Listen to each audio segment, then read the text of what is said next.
बिस्मिल्लाहिर्रहमानिर्रहीम। अस्सलाम वालेकुम। आप देख रहे हैं 1 बाय 1 न्यूज़ HD। अहम खबर से आपको आगाह करते चलें। DIG operations captain Suhail Chaudhary की हदायत पर लाहौर पुलिस सोशल मीडिया पर असले की नुमाइश करने वाले अनासर के खिलाफ सरगर्म। समनाबाद पुलिस की बड़ी कार्रवाई जारी।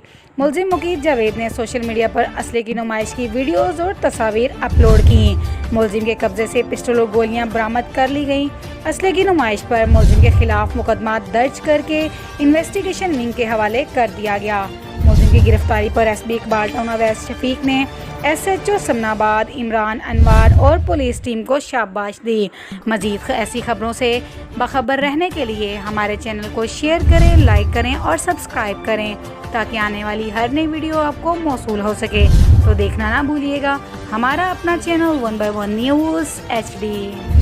ताज़ा तरीन अपलोड्स की नोटिफिकेशन हासिल करने के लिए हमारे चैनल को सब्सक्राइब करें और साथ में दिए गए घंटी के निशान को दबाना ना भूलें।